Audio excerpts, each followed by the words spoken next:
본밭이 된 사람은 진짜 복받은 사람이에요.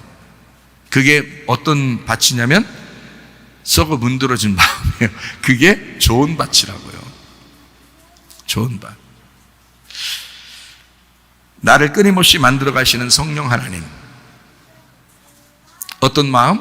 썩어 문드러진 마음. 그 좋은 밭을 끊임없이 만들어 가시는 하나님. 성경에 그 마태복음 13장 보면은 왜 밭이 4개가 있죠. 길가밭, 돌짝밭, 가시밭, 좋은 밭 이렇게 되어 있거든요.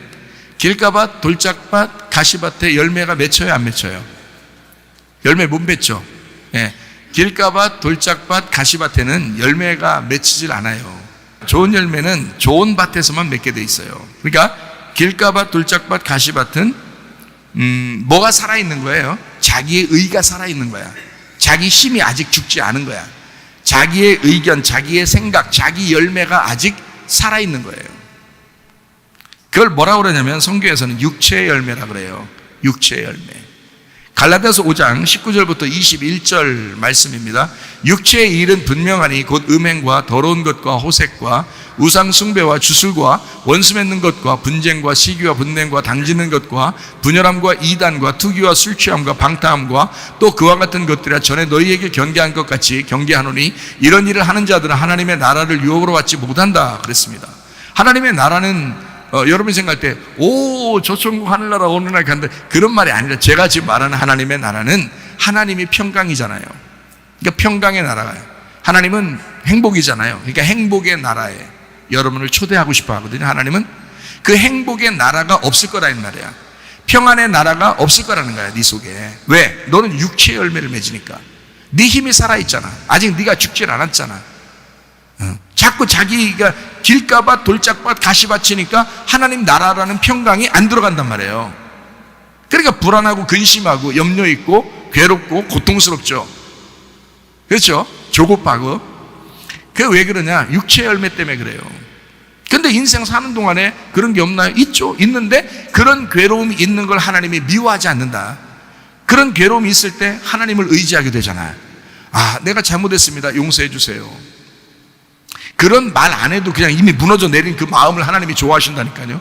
그 마음이 어떤 마음이라고 우리말로? 썩어 문드러진 마음. 썩어 문드러진 마음을 하나님이 좋아하신다는 거예요. 자, 여러분 농사해보면 알죠. 길거리에다가 씨 막 뿌리고 돌아다녀. 네? 돌멩이가 막 꽉 차 있는데 거기다 씨 뿌리고 돌아다녀. 가시가 막 꽉 차 있는데 거기다가 씨를 막 뿌리고 돌아다녀. 그런 바보가 어디 있어요? 농사 짓는 사람은 다 어떤 밭에다 뿌려요? 갈아엎어진 밭에다 뿌리는 겁니다. 갈아엎어진 밭. 그리고 좋은 밭이라고 하는 그 좋은 밭이 어떤 밭이에요? 거름이 많은 밭이에요. 거름이 많은 밭이, 거름이라는 게 이렇게 걷는다는 걸음이 아니라는 거 아시죠, 여러분? 거름이 많은 밭이 좋은 밭이에요. 그죠? 네. 그럼 그 거름이 많다는 말은 다른 말로 어떤 땅이 됐다는 거예요? 썩어 문드러진 땅이 됐다는 얘기예요. 우리의 마음에 바치니까 똑같아. 길가밭 같은 너희들, 돌짝밭 같은 너희들, 가시밭 같은 너희들에게는 씨를 뿌려봐야 의미가 없어. 육체의 열매밖에 안 나. 성령의 열매는 맺을 수가 없어 거기에는. 근데 좋은 밭에 씨를 뿌려야 되거든요. 썩은 땅이에요. 거름이 많은 땅. 그러니까 이제 뭐 썩은 땅 그러니까 진짜 시궁창 같은 그런 흙을 얘기하는 게 아니잖아요. 제가 말하는 건 지금 거름이 많게 된 그런 땅을 얘기해요. 그러니까 거름이 많으니까 막 미네랄이 풍성하죠. 막 미네랄이 풍성하고 영양소가 풍성한 땅을 말하는 것입니다. 다시 말하면 내 힘이 없어진 거야. 내 의가 없어지니까 육체가 자꾸 빠져나간 거예요. 육체가 빠져나가니까 성령의 거름이 자꾸 많아지는 거야. 그러니까 내 마음이 무너져 내려 있는 상태, 아무것도 없는 상태, 빈 상태에 거기에 뭐가 차 있으면 또 씨를 못 뿌리잖아요. 그러니까 비어 있는 그런 상태를 얘기하는 거지. 썩어 문드러진 땅, 미네랄이 풍성한 땅, 거기에 성령의 열매를 맺는 것입니다. 갈라디아서 5장 22절 23절의 말씀이죠. 오직 성령의 열매는 사랑과 희락과 화평과 오래 참음과 자비와 양성과 충성과 온유와 절대 이 같은 것을 금지할 법이 없느니라. 좋은 밭에 열매를 맺는데 이런 마음의 밭에, 그 좋은 밭에 이런 열매들, 성령의 열매가 맺게 될 것이다, 이런 말입니다. 끊임없이 간섭하시는 성령의 도우심으로 만들어져 가는 사람, 하나님의 성령께서 우리에게 오셔서는 우리를 어떻게 한다고요? 재건축한다고요, 재창조하신다고요. 그러려고 오신 건데 자기의 힘이 너무 강하니까 성령님을 눌러버리니까 성령님이 일을 못하잖아요. 그러니까 재건축이 안 돼, 재창조가 안 돼. 근데 무너져 내린 사람은, 철거가 잘 된 땅은 재건축이 쉽잖아요. 철거가 깨끗하게 잘 된 건 재건축하기가 쉽다고요. 마찬가지예요. 하나님은 우리가 원래 육체적인 열매를 가지고 살았던 우리들을 완전히 무너뜨려서 재건축하려니까 완전히 이것을 무너뜨려서 이게 깨끗한 상태가 되는 거, 네가 없는 거, 한마디로 네가 없는 거. 그러려니까 상한 심령을 하나님이 좋아하실 수밖에 없다. 그래서 하나님의 성령이 들어와서 우리를 재건축하시고 다시 재창조하시는 그런 하나님의 성령, 그의 도우심으로 우리가 만들어져 간다. 이거를 축복이라 그러는 것입니다. 그게 축복받은 사람이라는 거예요. 그러니까 여러분이 나 어려움 당했어, 하나님이 나를 혹시 미워하는 거 아닌가? 미워하는 게 아니라 그게 축복하고 있는 거예요, 여러분을. 반대로 마귀가 그렇게 생각을 준 거예요. 마귀가 생각을 준 거야. 생각 잘하라고 그랬잖아요. 생각 잘하라고 그랬잖아요. 마음이, 그렇게 생각을 잘못하니까 마음이 무서운 거야. 막 두렵고 떨리고 조급하고 괴롭고 이러는 거예요. 불평하고 불만스럽고 원망스럽고. 그런데 생각을 잘하면 마음이 평안해진다고. 하나님이 주시는 거는 마음이 평안이잖아요. 아무것도 염려하지 말라. 오직 모든 일에 기도와 간구로 너희 구할 것을 감사함으로 하나님 앞에 아뢰라. 그러면 모든 지각에 뛰어난 하나님의 평강이 그리스도 예수 안에서 너희 마음과 생각을 지켜줄 것이다, 그러잖아요. 평강은 마음에 와야 되는 것이거든요. 평강은 마음에 와야 돼요. 그러려니까 내가 무너진 상태에 하나님이 재건축, 성령님이 재건축하시는데 평강으로 재건축하신다. 행복함으로 재건축하신다. 그거를 하나님의 축복이라고 말한다. 이해가 되시겠죠? 예, 그렇게 복받는 여러분 다 되시기를 바랍니다. 예, 마태복음 13장의 44절 말씀, 천국은 마치 밭에 감추인 보화와 같으니 사람이 이를 발견한 후 숨겨두고 기뻐하며 돌아가서 자기의 소유를 다 팔아 그 밭을 사느니라. 얼마나 좋으면, 그 감춰진 걸 발견하고서 얼마나 좋으면 자기 거 다 팔아가지고 그 밭을 샀대요. 그 밭을 샀다는 말은 그 마음을 샀다는 얘기죠. 네, 마음이 바뀌었다는 얘기예요. 그 속에 뭐가 들어간 마음? 감추어진 보화가 있는 마음을 샀다는 얘기야. 뭘 다 팔고? 네 거 가지고 있는 거 다 팔고, 네 거 가지고 있는 거 다 팔아서라도 그거 샀으면 되겠다. 여러분, 어떤 어려움 당하고 힘들고 이 세상 막 괴롭고 그러잖아요. 그러면 진짜 그냥 하나님이 평강 하나 주신다고 한다면 진짜 다 없애고서라도 평강 받고 싶을 거예요. 불안하고 힘들고 괴로울 때. 그런 거 겪어보지 않은 사람은 잘 모를 텐데 그런 거 겪어본 사람은 알 거예요. 하나님의 평강이 내게 찾아오신다면 진짜 내 거 다 잃어버려도 좋겠다, 막 이런 생각이 들어와요. 그게 지금 이 마음입니다. 예. 그 밭을 샀다잖아요. 감추어진 보화. 감추어진 보화가 뭘까라고 우리 한번 생각해 봐요. 뭘 감춰놨어요? 근데 보화라는 거는 귀한 거죠. 하나님 입장에서 귀하고 아름다운 나의 사람아, 나는 너를 선택한다. 자, 귀하고 아름다운 나의 사람이 거기 숨겨져 있을 거 아니에요. 하나님 입장에서 귀하고 아름다운 사람이 누구예요? 예수님이죠. 예수님, 하나님의 아들, 그가 귀하고 아름다운 사람이에요. 그러면 예수님이 이 땅에 우리한테 뭘 주고 싶어 했냐면, 뭐로 우리가 구원받는다 그래요? 믿음으로 구원받는다 그러죠. 그러니까 그 감추어진 보화가 뭐예요? 믿음이라고요.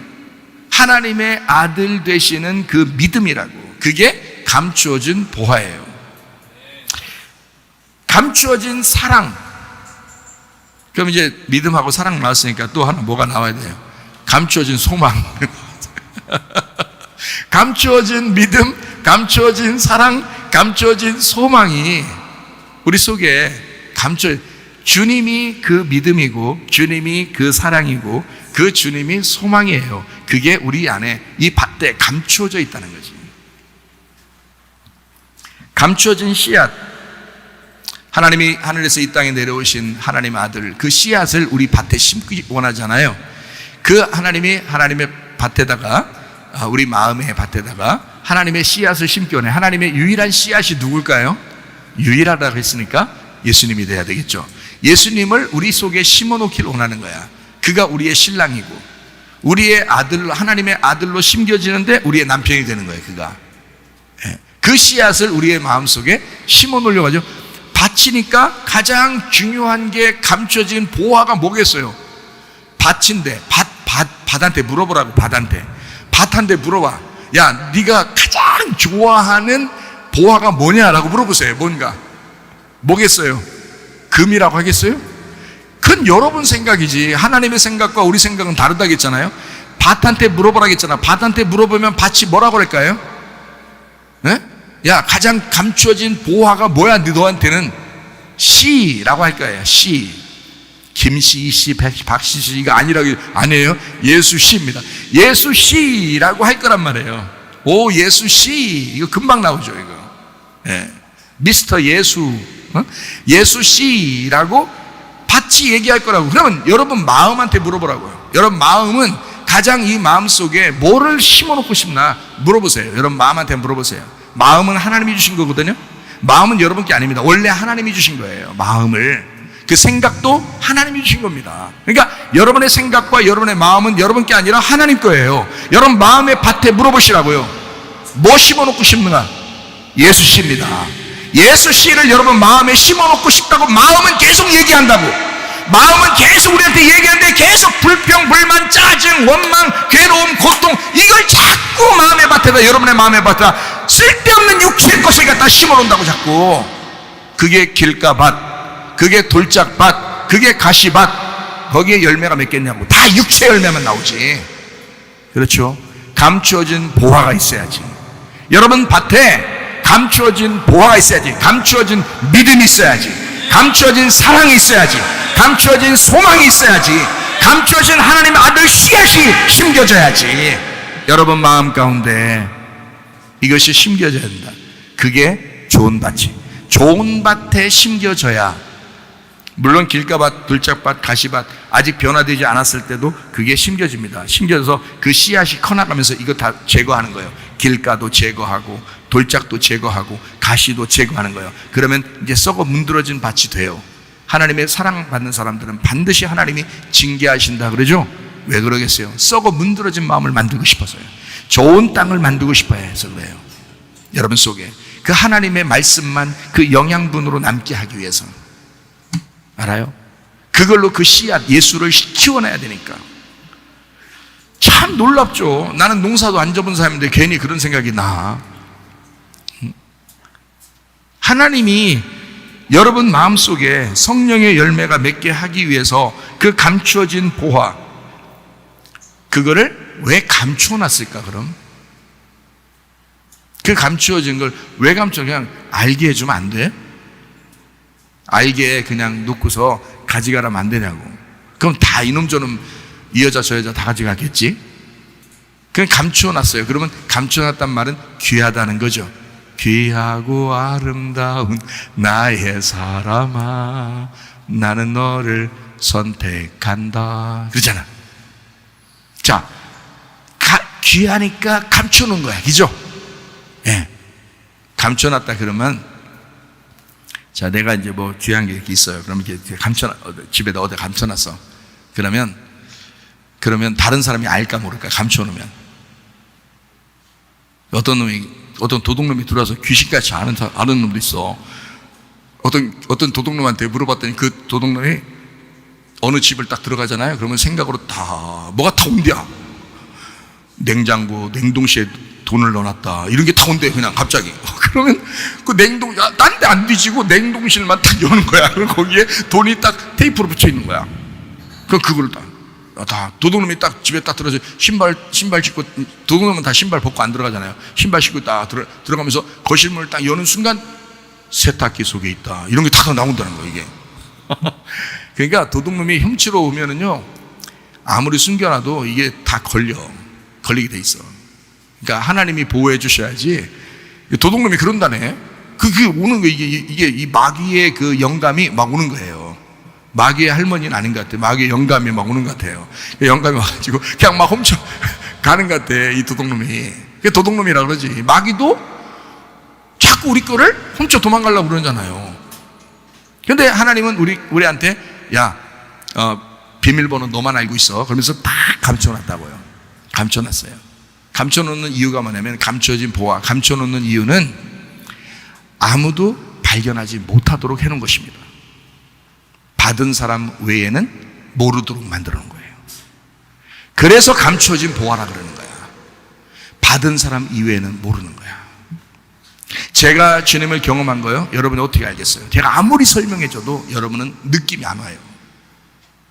제가 주님을 경험한 거를 제가 막 나름대로 글씨도 쓰고 말도 하고 설명해주고 해도 여러분한테는 의미가 없어요. 그러니까 우리 교회는 설교도 중요하지만 자기가 기도해서 주님을 경험하셔야 된다 그 말이에요.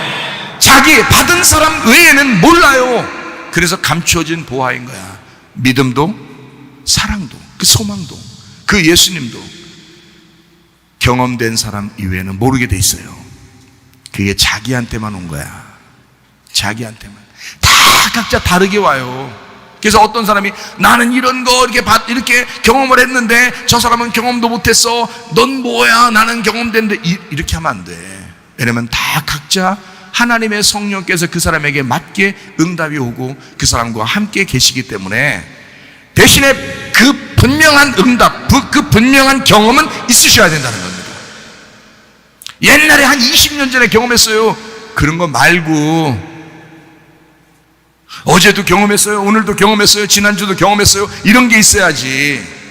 옛날에 20년 전에 뭐 경험했다고 그래서 그러는 어쩌라고 너나 잘해. 그러면 이제 3박자 딱 들어가면 딱 끝나네요. 막 좌절되잖아. 그럴 필요 없어요. 날마다 자기가 경험한 그 감추어진 보화가 있으셔야 돼. 그러면 자기만 알아. 아무도 몰라. 그거를 받은 사람만 알게 돼 있어요. 그렇게 감추어놨다. 그게 보화니까, 그게 가장 중요한 거니까, 그걸 축복이라 그러니까요. 받은 자만 알 수 있고 그걸 자라나게 해야 합니다. 받았잖아요. 믿음을 받았잖아요. 자, 사랑을 받았잖아요. 은혜를 받았잖아요. 하늘의 씨앗을 받았잖아요. 그러면 가만 내비둬요? 그러니까 20년 전에 10년 전에 경험하고 가만히 있는 게 지금 자라나질 않는 거야. 이 씨앗이.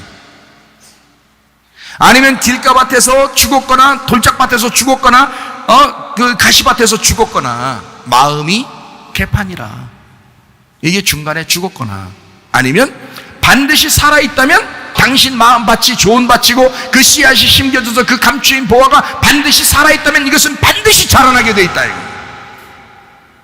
그걸 자라나게 하시는 분도 하나님이셔요. 하나님의 성령께서 여러분 속에 들어와서 자꾸 자라나게 하실 거라는 거죠.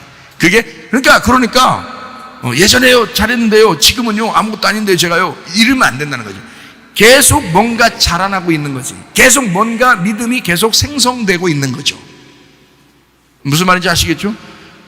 어제보다 오늘이 더, 작년보다 올해가, 지난달보다 이번 달이 훨씬 더 자라나고 있다라고, 그게 역사가 일어나야 돼요. 그게 하나님의 성령 역사니까.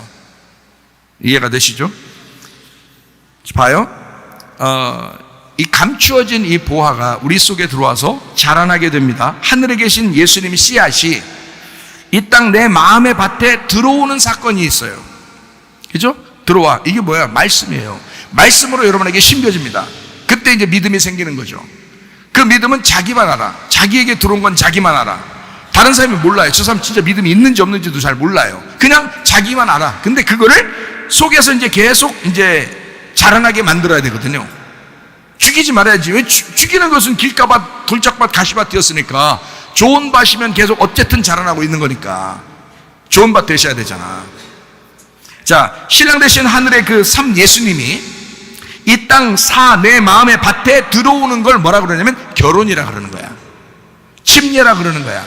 그 주님의 성령이 그 씨앗이 하늘에 있는 삼이라는 예수님이 땅 내 마음 사라는 내 땅 내 마음에 들어오는 거야. 그러면 그 예수님이 7이 되는 거예요. 내 속에서.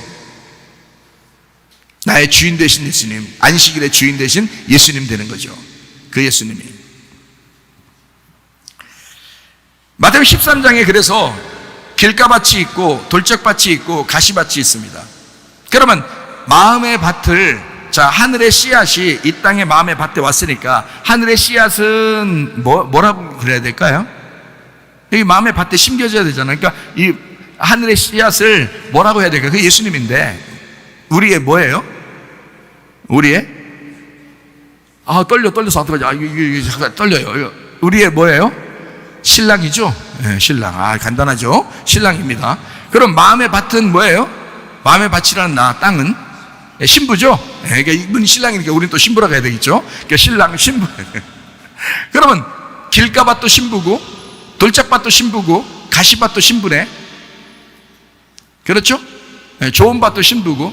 그러니까 적어도 예수님은 우리를 자라나게 좋은 밭 만들려면 3번 정도는 이혼하신다는 거죠.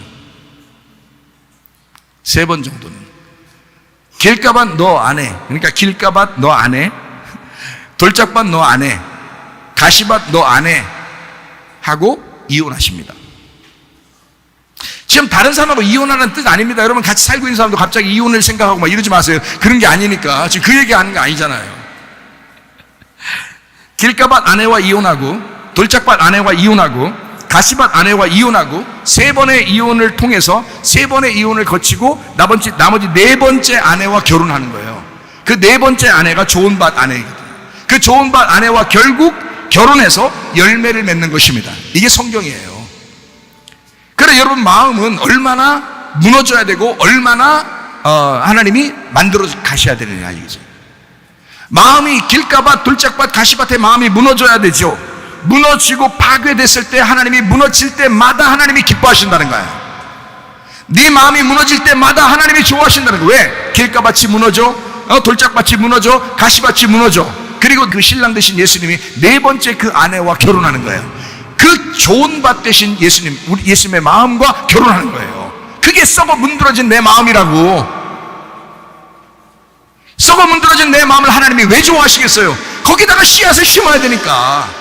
신랑을 심어야 되니까. 오직 신랑만 바라보는 아내를 만들어야 하니까. 그 아내와 결혼하고 싶으니까 주님은. 그래서 3번의 이혼을 통해서 4번째 결혼. 이걸 또 3번 이혼, 4번째 결혼, 요것만 딱 기억했다가, 요것만 딱 스크랩해서 딱 기억했다가 이렇게 하시면 큰일 납니다. 그 얘기 아닌 거 아시죠? 지금 마태복음 13장을 설명한 것입니다. 결국 좋은 밭 되는 내 마음과 우리 주님은 결혼하실 것이다. 어떤 마음? 그 보이지 않는 씨앗은 썩어 문드러진 내 좋은 밭에다 심기 위해서. 보이지 않는 그 씨앗, 감추어진 이 보화는 받은 사람만 알게 되어 있습니다. 그러니까 꺼뜨리지 않고 기름을 계속 채우는 것을 슬기로운 처녀라고 그러죠. 마태복음 25장 얘기죠. 계속 슬기로운 처녀는 계속 기름을 등불을 이렇게 꺼뜨리지 않는다 그러잖아요. 그러니까 봐요. 씨앗이 들어왔어요. 그 씨앗이 뭐라고요? 예수님이라고요. 근데 그 예수님이 뭐라고 우리한테? 감추어진 보화. 감추어진 보화가 감추어진 우리 속에 들어온 믿음이라고요. 그 믿음이 한 번 믿음 들어왔다고 이게 꺾여 있는 게 아니라 믿음이 작은데 계속 그 믿음에다가 기름을 갖다가 집어넣는다고요. 그래서 이것이 꺼뜨리지 않고 계속해서 불이 켜질 수 있도록, 그 믿음이 꺼지지 않도록 만드는 거야. 그 믿음이 꺼지지 않도록 계속 만드는 거예요. 이걸 슬기로운 다섯 처녀라고 그러는 거예요. 주님의 신부가 되는 거죠. 그래서 믿음으로 계속 자라나게 만드는 거죠. 계속 기름 등불이 꺼지지 않도록 하는 거죠. 감추인 보화가 계속 그 속에서 빛이 나도록 하는 거죠. 그 밭을 사는 거예요. 왜 밭을 사는지 아시겠어요? 길가밭, 돌짝밭, 가시밭, 무너져야 할 나의 밭이니까. 그리고 그 좋은 밭에 그 씨앗, 감추인 보화를 우리가 캐내서 발견한 사람만 그걸 아니까 내 모든 것을 다 들여서 그걸 사는 거죠. 하나님 말씀입니다. 말씀을 여러분 속에 심으시기를 바랍니다. 계속된 믿음을 소유하고 사랑하고 그리고 소망을 가지고 하늘의 씨앗을 기대하게 되면 반드시 좋은 것으로 갚아주시는 하나님이심을 여러분 믿으시기를 바랍니다. 그런 하나님을 믿고 인내하고 있으면 하나님이 놀랍게 역사하십니다. 누가복음 8장 15절 말씀이에요. 좋은 땅에 있다는 것은 착하고 좋은 마음으로 말씀을 듣고 지키어 뭐로요? 인내로 결실하는 자니라. 그러니까 계속 그 믿음을 끝까지 지켜내는 거예요. 저에게 하나님의 응답이 한번 오면요, 그것을 변동을 안 시킵니다. 잘 그냥 딱 그걸 믿고 있어요. 왜냐하면 그렇게 믿고 있을 때 하나님이 역사하셨고 그걸 내가 경험이 있기 때문에. 그러니까 뭐 응답이 딱 오잖아요. 그럼 가만히 있습니다. 그걸 붙들고 인내하고 있어요. 그럼 반드시 결실합니다. 그게요. 그 하나님이 주신 거니까, 하나님이 주신 생각, 하나님이 주신 마음이니까. 이해를 하시겠어요? 네. 좋은 땅에 있다는 것은 그냥 가만히 있는 게 아니야. 인내로 결실하는 거야. 그 믿음을 끝까지 지켜내는 거야. 너 침례 받았잖아. 그 침례의 생활을 끝까지 유지하는 거야. 결혼했잖아. 그 결혼 생활을 유지하는 거야. 그 결혼식을 계속 생각하는 거야. 죽을 때까지. 그 침례식을 죽을 때까지 계속 생각하는 거야. 인내하는 거야. 인내하는 거야. 그걸로 결실 맺는 거야. 감추인 보화를 계속 자라나게 해야 되는 거야. 누가복음 21장 19절 말씀. 너희의 인내로 너희 영혼을 얻을 것이다. 너 영혼 구원 어떻게 받을 거야? 인내로 받는 거야. 기도응답은 어떤 방법으로든 오게 돼 있습니다. 기도응답은요, 어떤 방법으로든 오게 돼 있어요. 여러분이 예민하지 못하니까 기도응답인지 아닌지 몰라서 그런 거지, 기도응답은 어떤 방법으로든 오게 돼 있어요. 네. 말씀이라는 믿음이 우리에게 오게 되면, 그러면 생각과 마음을 주장하죠. 생각과 마음이 하나님에게 이제 온전하게 고정된 그 생각이 되고 마음의 평강이 오면 그게 응답입니다. 그게 이제 고정된 그 생각이 말씀이고요. 그리고 마음의 평강이 기도입니다. 그래서 말씀과 기도로 거룩해진다는 것처럼 말씀과 기도로 이게 평강이 오는 것이거든요. 그러니까 우리가 기도하는 것도 뭣도 모르고 그냥 무조건 일단 내립다 질러보고 그 다음에 뭐 그냥 아무 생각 없이 또 그냥 집에 가버리고, 이게 아니라 기도했으면 마음의 평강이 오는지를 확인해야 된단 말이에요. 그러니까 말씀이 오죠. 그 다음에 마음의 평강이 오는가 보라는 얘기예요. 말씀을 받죠. 그 다음에 기도하는 거예요. 고정된 내 생각이 어떠하냐, 그리고 내 마음이 어떠하냐를 보는 거예요. 그리고 더 나아가서 환경의 변화가 어떻게 오는가를 한번 보는 거예요. 그러면 이것은, 이 환경의 변화는 우리가 노력해서 오는 게 아니라 그냥 와요. 이게 응답을 확인하기 위해서, 확증을 해주기 위해서 증거로 보여주는 것입니다. 그래서 환경의 변화가 막 옵니다. 그러면요, 평강하죠. 그러면 행복합니다. 그 행복한 것이 오게 되면 믿음이 더 생겨요. 그런 것이 몇 번 경험을 하게 되면요, 믿음이 더 생기죠. 그 믿음이 더 커지는 겁니다. 이해가 되시겠죠? 무슨 말인가? 네, 그러니까 이게 잘 이렇게 인식을 못해서 그런 거예요. 하나님이 나와 진짜 함께 할까? 내 기도를 들어주실까? 그래서 그런 거지, 그런 생각이 자꾸 지배하니까 그런 거지, 그런 생각을 떨쳐버리셔요. 그 육체의 생각이라고, 그 네 생각이라고. 하나님은 우리가 행복하기를 원하신다고요. 하나님은 우리를 인도하시길 원하신다고요. 하나님의 뜻대로 우리를 인도하실 줄로 믿습니다. 네, 그러니까 내 생각이냐 하나님의 생각이냐, 내가 생각해서 이렇게 하는 것이 옳은 것 같아도 하나님이 하실 때는 그때 순종하면 되는 거예요. 우리 잠언서 16장 9절을 봅니다. 사람이 마음으로 자기의 길을 계획할지라도 그의 걸음을 인도하시는 이는 여호와시니라. 잠언서 19장 21절 말씀. 사람의 마음에는 많은 계획이 있어도 오직 여호와의 뜻만이 완전히 서리라. 사람이 계획할지라도 그 걸음을 인도하시는 분이 누구라고요? 하나님이시라고요. 근데 내가 계획해놓고 내 뜻이 안 이루어지면 기분 나빠하고 이러는 사람도 있다고요. 안 된다, 그렇게 하지 말라고. 내가 계획을 세웠어도 길이 뭔가 환경이 바뀌고 뭔가 다른 길로 자꾸 인도하는 것 같다 그러면 가만히 있으라고, 그냥 순종해버리라고요. 그냥 하나님 인도하신다고요. 자기는 자기 생각은 분명히 있는데, 근데 하나님이 인도하는 건 전혀 다른 것 같아. 그럼 가만히 있어보라고요. 그럼 하나님이 어떻게 인도하시는지 그거 보란 말이에요. 그 환경의 변화가 반드시 옵니다. 네. 하나님 응답은 여러 가지로 와요. 그러니까 생각으로도 오고 마음으로도 오고 그리고 환경의 변화로 온단 말이에요. 네. 이해가 되시겠죠? 제가 옛날 어릴 때 어떤 사람이 나를 굉장히 미워하더라고요. 괜히 미워하더라고요. 게다가 기도했어요. 하나님 앞에 어린 마음에 진짜 순수한 마음으로 순진하게 기도했어요. 그게 갑자기 사람이 변하길래 놀래가지고 지금까지 기억하고 있는 거거든요.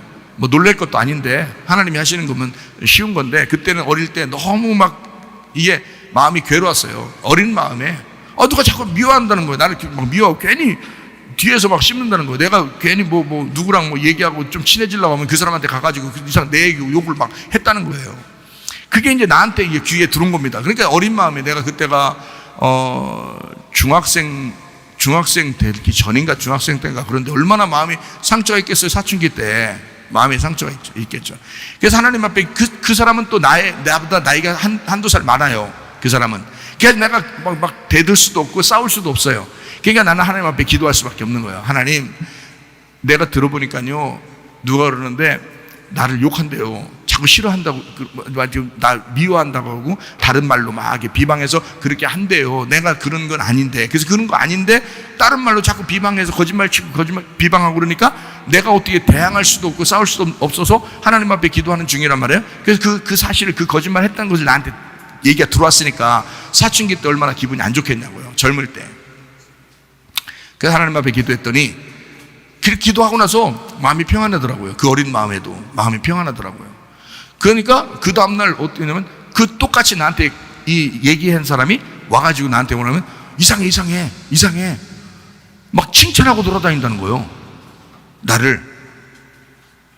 야, 하나님의 역사. 이게 하나님의 역사가 그때 그 일이 벌었는데 지금 내가 몇십 년이 지난 지금에도 기억하고 있잖아요. 그게 하도 특이해서. 그 사람 진짜 하도 특이한 사람이에요. 욕 잘하는 사람인데 뒤에서 비방 잘하고 거짓말 잘하는 사람인데 세상에 그리고 엄청 교만하고요. 그 사람, 그 형이 엄청 교만한 사람인데 그런데 세상에 그렇게 칭찬하고 돌아다닌다는 거예요. 말을 바꿔버린 거예요. 입을 바꿔버리신 겁니다. 하나님의 역사예요. 예, 하나님의 역사예요. 그러니까 하나님은 반드시 하나님의 길을 인도하신다. 내 생각하고 완전히 다르다는 거예요. 하나님이 하시는 겁니다. 자, 몇 년 전에 우리 옛날 교회 있잖아요. 낡은 교회인데 그 건물 매매하고 대출 갚으려고 얼마나 내가 이사하고 싶었는지 몰라요. 학교를 할 때는 더 했어요. 왜냐면 학교 할 때는 이게 건물 하나만 덩그러니 교회가 크게 있으니까 이게 쓸모가 없는 거예요. 도대체가 예배 드릴 때 한 번만 필요하지 나머지는 일주일 내내 학생들 선생님들이 다 고생하는 거예요. 맨날 이게. 거기다 또 지하는 또 얼마나 냄새나요. 막 거기서 식사를 못하게 생겼어서 냄새나고 못하게 생겼어서 위에다가 그래서 부엌을 만든 거예요. 냄새나서 새로 학생들을 위해서 일주일 내내 밥을 해 먹어야 되는데 냄새 막 맨날 밑으로 내려가기 어려우니까 그래가지고 이제 위에다가 부엌을 하나 만들어서 이렇게 했나. 그래서 계속 매매를 하려고 계속 이제 뭐 내놓고 부동산도 얘기해보고 막 다 했거든요. 열어지지 않더라고요. 성립이 안 돼요. 그래서 기다리다가 지쳐서 포기했습니다. 기다리다 지쳐 포기했어요. 근데 몇 년 정도 지난 다음에 갑자기요, 이번에 그 몇 년 동안 이제 안 되다가 이번에 갑자기 그때 당시에 내가 제시했던 가격이 있을 거 아니에요. 그때 당시에 제시한 가격이 있었는데 그렇게 안 돼가지고 포기했는데 아예 안 팔아. 그냥 우리끼리 그냥 할 거야. 그래서 교실도 만들고 그냥 거기서 그냥 한 거예요. 이게 우리가 안 팔아. 돈도 들어가는데도 일부러 막 그냥 어떤 그 인테리어 하는 목사님이 있어가지고 도움을 받아가지고 좀 싸게 이걸 막 어쨌든 교실을 만들어 달라 해서 교회 안에다 교실도 만들고 막 이렇게 바꿔서 한 거거든요. 안 팔으려고. 그랬더니 요번에 이제 갑자기 부동산에서 연락이 왔어요. 팔으라고. 그래서 이제 갈등, 그래서 이제 우리 집사님들하고 좀 상의하고 얘기도 해보고 했는데 파는 것도 괜찮다 그래도. 근데 그럼 알아보라 그랬어요. 알아보라고. 근데 옛날 내가 팔려고 내놨던 그 가격에서 비슷비슷해요. 이 가격이. 이 준다는 사람이, 이 건축업자들도 그 준다는 그 건물이 가격이 비슷비슷해요. 그런데 몇 년 정도 지난 다음에 이게 이제 요번에 일이 이루어질 때는 하나님께 맡기려고 했어요. 팔려도 좋고 안 팔려도 좋다. 근데 하나님이 알아서 해주시면 할 것이다 했어요. 근데 그때 내가 그 몇 년 전에 내놓을 때보다 3억 정도를 더 받았어요. 그때보다 3억 정도를. 가격이 올라도 이렇게 오를까? 근데 지금은 또 안 된대. 그 가격이.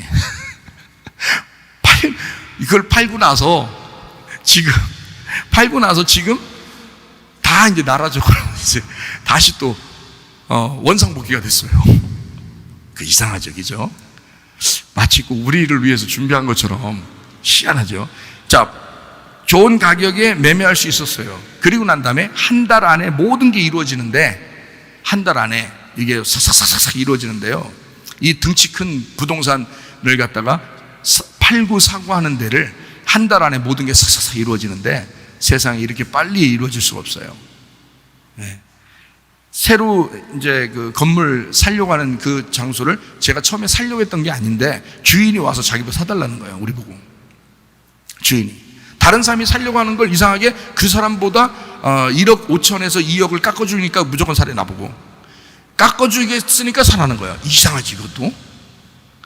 그럼 못 이기는 척하고 사야 되잖아요. 그래서 그거 사죠. 그 다음에 대출도 갚았죠. 그리고 세금도 면제됐죠. 그리고 그 좋은 건물을 안에 인테리어를 다 해버렸죠. 1억 2천으로 인테리어를 싹 다.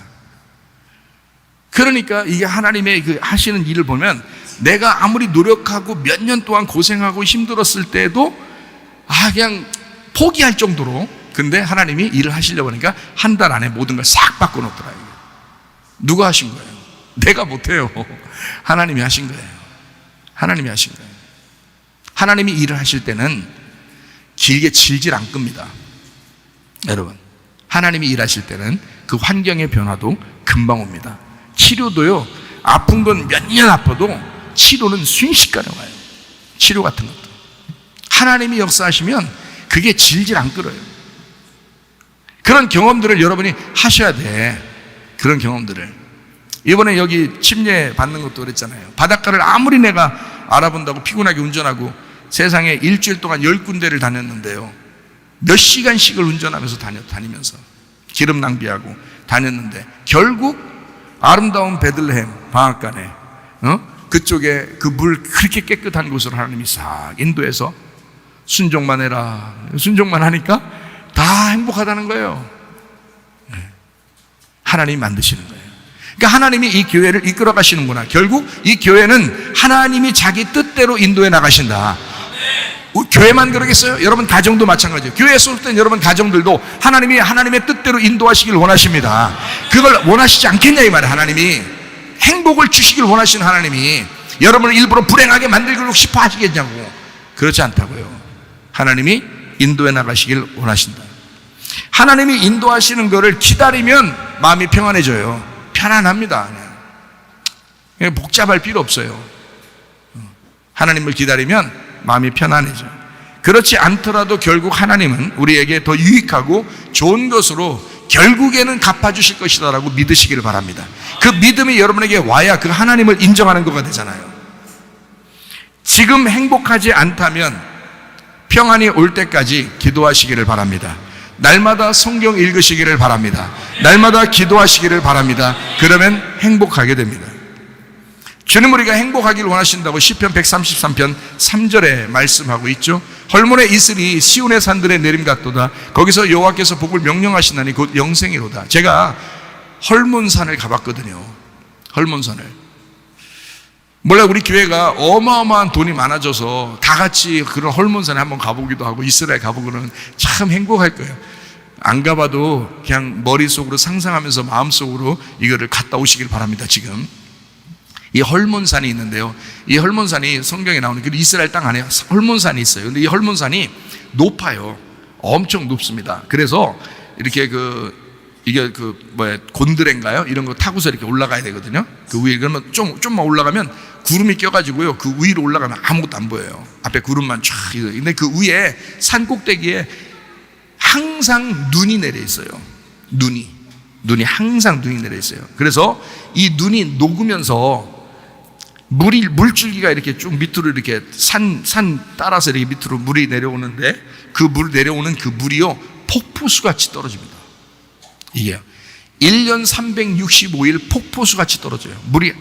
이스라엘에 물이 별로 없을 것 같으죠? 저도 이스라엘이면 광야니까 별로 물이 없을 거라고 생각했어요. 근데 그쪽 단지파 쪽에 있는 그쪽에 물이 어마어마하게 막 떨어지더라고요. 그게 어디서 오는 거냐면 헐몬산에서 내려오는 거예요. 헐몬의 이슬이 그 물이 떨어지는 게 폭포수처럼 어마어마한 양이 계속 떨어집니다. 1년 365일. 그 물이 떨어져 가지고 갈릴리 바다에 모이는 거고요. 그 갈릴리 바다에서 요단강을 거쳐서 사해바다까지 가는 거예요. 그게 한 줄기로 쭉 내려옵니다. 그게요. 그 헐몬의 이슬 같은 그 물이 갈릴리 바다, 그리고 거기서 요단강을 거쳐 내려가면 사해바다라는 소금물이 돼요. 희한하죠. 그래서 갈릴리 바다에는 민물고기가 삽니다. 바다가 아니에요. 강이에요, 강. 이게 갈릴리. 그런데 호수죠, 호수. 갈릴리 호수. 그러니까 어떤 때는 호수라고 그러고 어떤 때는 바다라고 그러고, 바다라고 하는 건 이제 물이 많다는 걸 바다라고 그래요. 그래서 그 나라 사람들은 호수라고도 하고 바다라고도 하는데 소금기가 없어요, 이 갈릴리 바다는. 네, 갈릴리 호수에는요 소금기 없어요. 위에서 내려온 그 물이에요, 그게. 그런데 여기서 요단강이 좁거든요. 갈릴리 바다니 막 이렇게 돼 있고, 그 다음에 이제 요단강이 이제 좁게 이렇게 한 줄로 쭉 내려가요. 내려가서 밑에 사해바다가 이렇게 있거든요, 끝에야. 근데 여기까지만 가면 사해바다만 가면 다 소금물이 돼버리는 거예요. 사람이 붕붕 떠요. 사해바다 아시죠? 사진으로 보시고 그랬죠. 제가 들어가 보니까요, 진짜 물에 몸에 떠요. 거기에서 책도 보고요, 막 이렇게 떠 있어. 그래서 사해바다는 사해바다가 생긴 이래로 한 명도 자살이 없었답니다. 네. 상상해 보세요, 왜 그런가? 죽으려고 물에다 집어넣으려고 머리를 아무리 집어넣어도 다시 올라오니까. 예. 그래서 죽질 못한 한 명도 안 죽었답니다, 지금까지. 사해바다에서는 죽을 수가 없어요. 이게 계속 또 올라오니까, 이게 몸이 소금기가 얼마나 많은지 말이에요. 그러니까 이스라엘의 큰 보화죠, 거기가. 이 소금물이라는 게 그 땅의 소금이 보물입니다, 이스라엘. 그러니까 계속 이게 헐몬의 이슬에서 물이 내려오는 것처럼 그런 축복이 우리에게 있기를 원하는 거예요. 하나님은 그 행복이 있기를 원하는 거예요. 우리의 가슴 속에, 그 갈증나는 우리의 가슴 속에 계속 폭포수처럼 하나님의 성령이 그 물로, 그 말씀으로 계속 채워주기를 원하시는 거예요. 그게 영생이라는 거예요. 영생. 마르지 않는 샘, 마르지 않는 물, 영생이에요. 그게 진짜 행복한 거죠. 그러니까 행복은 영생이로다.